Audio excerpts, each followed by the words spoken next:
Hello दोस्तों, स्वागत है आपका कॉमिक्स टाइम्स में। और आज हम शुरू कर रहे हैं कॉमिक्स 10 करोड़ों की सज़ा का दूसरा भाग।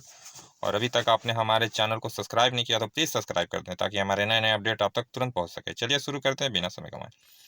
मैदान में पड़ी रही केवल हीरा की लाश। बापू, बापू, यह क्या हो गया बापू? ओह नहीं, अब मैं किसके सहारे जीऊंगी? भाग्य के सहारे बेटी, अपने उस बच्चे के सहारे जिसे तू जन्म। आह, ओह, आह, आह बाबा, मुझे बचा लो, मुझे इस बच्चे को जन्म देना है, इसे इसका हक देना है मुझे। आह, ओह, आसपास तो कोई दिखाई नहीं पड़ रहा, मुझे इसकी मदद करनी होगी। इसे निकट के किसी किसी नागर या गांव में ले जाना होगा शीघ्र ही। खट खट खट, द्वार खोलो। अगले ही पल द्वार खुला। अरे, यह तो रूही है, इसी गांव की रहने वाली। ओह, तब तो तुम्हें इसकी मदद करनी चाहिए, यह माँ बनने वाली है और दर्द की अधिकता से मूर्छित हो गई है। ना बाबा ना, इसका बाप बाप खूनी है, हम इस झमेले में नहीं पड़ते। खटाक, इसी पल रूही भी होश में आ गई। ओह बाबा, मुझे, ओह, तू घबरा मत बेटी, सब ठीक हो जाएगा। भाइयों, यह संकटग्रस्त है, इसे आपकी मदद चाहिए। ओह, मदद? कैसी मदद? हा हा हा हा। अरे भाई, देख नहीं रहे क्या, बच्चे को जन्म देने वाली है। हत्यारे की बेटी ने इस गांव में घुसने की हिम्मत कैसे की? इन दोनों को पत्थर मार मार कर गांव से निकाल दो। पापी की मदद करने वाला भी पापी। हाँ हाँ। अगले ही पल उन पर पत्थरों की वर्षा शुरू हो गई। तड़ाक तड़ाक। नहीं बाबा, ओह, ओह, चलो भाई, इतने इतने लिए काफी है। चलो भाई, इनके लिए इतना काफी है। नहीं बाबा, आंखें खोलो बाबा, यह दुनिया की रीत है बेटी, दुनिया के सताए हुए को और अधिक सताकर आनंद लूटती है। लेकिन तू घबरा मत बेटी, हम सूर्य मंदिर चलते हैं, ईश्वर तेरी मदद करेगा। और सूर्य मंदिर के प्रांगण में पहुंचकर रूही ने एक सुंदर व स्वस्थ बच्चे को जन्म दिया। तुमने बेटे को जन्म दिया पुत्री, मेरा लाल, मेरा चंदा। फिर एकाएक कुछ सोचते सोचते उसके जबड़े खिंच गए, आंखें लाल हो उठी। मैं अपने बच्चे को उसका हक दिलवाऊंगी बाबा, जरूर दिलवाऊंगी। फिर हमारे इस गंधर्व विवाह का साक्षी तू है सूर्य। तेरे ही सामने राजकुमार रंजीत सिंह ने मेरी मांग में सुहाग सिंदूर भरा था। केवल तू ही जानता है कि मेरा पुत्र राजकुमार रंजीत सिंह की संतान है। लेकिन लेकिन भगवान, तेरी इस पुत्री को इस दुनिया ने ठुकरा दिया है। इसे सरेआम पत्थर मारे हैं। यह मेरा नहीं, तेरा अपमान है भगवान। हाँ हाँ, वह पत्थर तुम पर नहीं, मुझ पर नहीं, तुम पर बरसे हैं भगवान। जब इंसान को इंसान की बनाई अदालत में इंसाफ नहीं मिलता तो उसे इंसाफ के लिए सिर्फ तेरा ही द्वार बचा रहता है। मुझे इंसाफ चाहिए प्रभु, इंसाफ, या तेरे द्वार पर अपनी मृत्यु। सूर्य मंदिर का घंटा जोर जोर से टनटनाने लगा। टन टन। एक एक अबला की पुकार प्रलय बनकर टूट रही है। वों वों। इस प्रलय में कई निर्दोष निर्दोष मारे जाएंगे। मुझे तुरंत महाराज से मिलना होगा, शायद अब मैं उनकी आंखों पर पड़ा पुत्र प्रेम का पर्दा हटा सकूं। कड़कड़ कड़कड़ मूसलाधार वर्षा होने लगी। अरे यह क्या, यह कैसा चमत्कार है, यह यकायक वर्षा कैसे होने लगी? तेज अंधड़ में सब कुछ तिनके के समान उड़ने लगा। ओह, मैं उड़ा, बचाओ। ओह, उफ, यह अंधड़ सबको उड़ा ले जाएगा।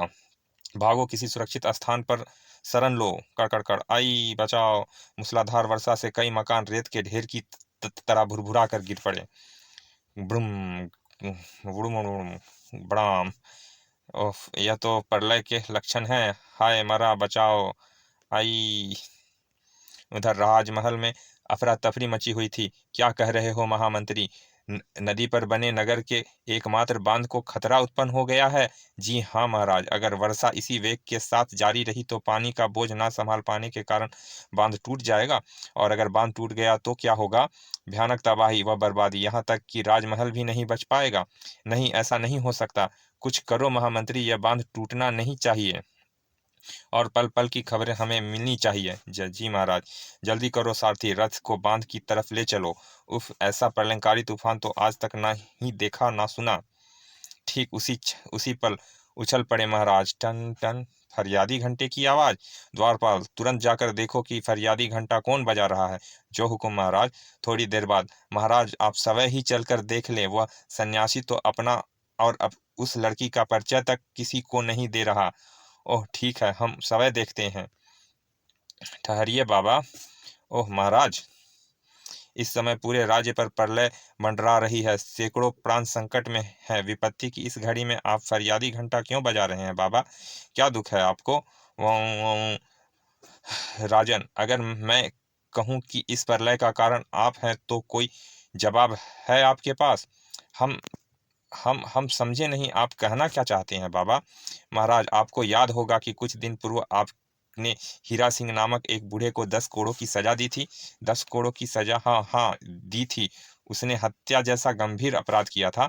झूठ। इस मासूम लड़की को और इसकी गोद में मचलते बालक को जानते हैं महाराज कि यह लड़की कौन है, यह बच्चा कौन है, का कौन है दोनों?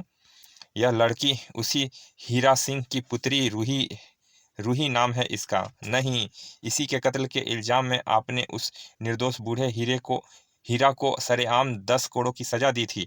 नहीं, यह नहीं हो सकता। उफ, कड़र। और राजन, यह बच्चा बच्चा मुझे दे दो पुत्री। यह बच्चा रूही का है राजन, आपका पोता है। यह रूही का बच्चा हमारा पोता? असंभव, नामुमकिन। अगर तुम सन्यासी ना होते तो इस दुस्साहस पर हम तुम्हारी जबान खींच लेते। क्या सबूत है तुम्हारे पास अपनी इस बात को साबित करने के लिए? मैं आपसे पूछता हूँ महाराज कि क्या सबूत था आपके पास जो आपने इसके निर्दोष पिता को 10 कोड़ों की सजा दे डाली? साबुत हमारा बेटा रंजीत सिंह था। वह कभी हमसे झूठ नहीं बोल सकता। हम्म, रंजीत सिंह, वही रंजीत सिंह जिसने इस मासूम लड़की से सूर्य मंदिर में गंधर्व विवाह करके इसे धोखा दिया और रंजीत सिंह की मृत्यु का और हीरा सिंह की मृत्यु का कारण बना। रूही को भी खत्म करने का षड्यंत्र जिसने रचा, वह आपसे कभी झूठ नहीं बोलेगा। आप सच कहते हैं महाराज। लेकिन यदि, याद रखिए राजन, किसी स्त्री की आह चट्टान का भी सीना भेद देती है। उसकी आंख से गिरा एक आंसू भी धरती पर प्रलय मचा देता है। आप पुत्र मोह में अंधे हो गए हैं। उसके उसके कहे पर अंधविश्वास करके ना जाने आज तक कितने निर्दोष इंसानों को आपने 10 कोड़ों की सजा दी होगी। लेकिन अब आप लेकिन अब पाप का घड़ा भर चुका है। यह प्रलय और तूफान आप देख रहे हैं ना देख रहे हैं ना राजन? इस राज्य का विनाश हो जाएगा। अगर आपकी आंखों से पुत्र प्रेम का पर्दा हट चुका हो तो रोक लीजिए इस प्रलय को। इसे केवल आप ही रोक सकते हैं, रूही और उसके बच्चे को उसका हक देकर। वो हक देकर नहीं। तभी बौखलाए से महामंत्री ने वहां प्रवेश किया। महाराज, महाराज, बांध की दीवार में दरार पड़ गई है। अब नगर को प्रलय से भगवान का कोई चमत्कार ही बचा सकता है। एकाएक राजा रंजीत सिंह बुदबुदा उठे। हम रूही को उसका हक देंगे बाबा। अगर रंजीत सिंह ने हमारे साथ विश्वासघात किया है तो यकीन करो बेटी, तुम्हें न्याय मिलेगा है। आओ हमारे साथ। और उस समय रंगशाला के रंगा में भंग पड़ गया जब पिताजी, रूही, रंजीत सिंह, जलील इंसान, हम सोच भी नहीं सकते थे कि तुम इतना नीचे गिर जाओगे। तड़ाक। ओह, तुम्हें अपने बेटे के रूप में देखकर हमारी गर्दन शर्म से झुकी जा रही है। क्या समझते थे हम तुम्हें, और तुमने हमारा विश्वास चूर चूर कर दिया। अगले ही पल, बताओ रंजीत सिंह, क्या सूर्य मंदिर में तुमने रूही से गंधर्व विवाह किया है? मगर पिताजी, मैं तो इसे जानता तक नहीं। झूठ के पांव नहीं होते रंजीत सिंह। मुझे भीतर से आते देख तुम्हारे मुंह पर मेरे साथ साथ रूही का नाम भी आया था। वे पिताजी, मैं मुझे क्षमा कर दीजिए पिताश्री। न्याय पिता पुत्र का रिश्ता नहीं देखती। तुम्हारे पिता के कातिल को हम दंड अवश्य देंगे बहू, और वही दंड देंगे जो इस हत्यारे ने तुम्हारे निर्दोष पिता को दिया था। महामंत्री, कोड़ा लाओ। आज फिर 10 कोड़ों की सजा दी जाएगी। कोड़ा ले आया गया। बहू, तुम्हारा सबसे बड़ा अपराधी मैं हूँ जो अंधे पुत्र प्रेम के कारण राजा का कर्तव्य ही भूल गया। 10 कोड़ों की सजा का हकदार तो मैं हूँ। महामंत्री, मुझे 10 कोड़ों की सजा दी जाए और मेरे बाद मेरी पुत्रवधू और मेरे पोते को राज सिंहासन सौंप दिया जाए। रंजीत सिंह को मैं इसी क्षण देश निकाला देता हूँ। मुझे 10 कोड़ों की सजा दो महामंत्री, यह हमारा आदेश है। महाराज, हमारा आदेश, यह ये आदेश है। यह 10 कोड़ों की सजा दो हमें। सॉरी महामंत्री, हमारा आदेश है। यह 10 कोड़ों की सजा दो हमें। जड़वत हुआ महामंत्री का हाथ एकाएक ही यंत्र चालित सा हो उठा। सड़ाक। नहीं, सड़ाक। नहीं, रुक जाओ। मेरे अपराध का दंड पिताजी को मत दो। मैं अपना अपराध कबूल करता हूँ। सैनिकों ने रंजीत सिंह को पकड़ लिया। नहीं, छोड़ दो मुझे। मुझे मुझे दो यह सजा। पिताजी, आप चुप क्यों हैं? यह सजा मुझे मिलनी चाहिए। अपराधी मैं हूँ। हा हा हा, मैं हूँ अपराधी। मुझे 10 कोड़ों की सजा दो। हा हा हा। उफ, यह तो पागल हो गया है। ठीक इसी पर रुक जाओ, जाओ, ईश्वर के लिए रुक जाओ। मैं अब और नहीं सह सकती। रूही बहू, आपकी और परीक्षा नहीं ले सकती। मैं महाराज, आपने आपने अपने को दंड देकर मुझे पाप का भागी मत बनाइए। तेरा लाख लाख शुक्र है भगवान, तूने मेरी लाज रख ली। मेरे पुत्र को उसका हक मिल गया, अब मुझे भी मुक्ति कर दे प्रभु। इतना कहने के साथ ही उधर रूही के प्राण निकल गए और उधर प्रलय थम गई। सूर्य की रोशनियां पृथ्वी से टकराने लगी। समाप्त। चलिए दोस्तों, यह कहानी यहाँ समाप्त होती है। मिलते हैं फिर किसी अच्छे से कॉमिक्स के अच्छे से भाग में। तब तक के लिए धन्यवाद।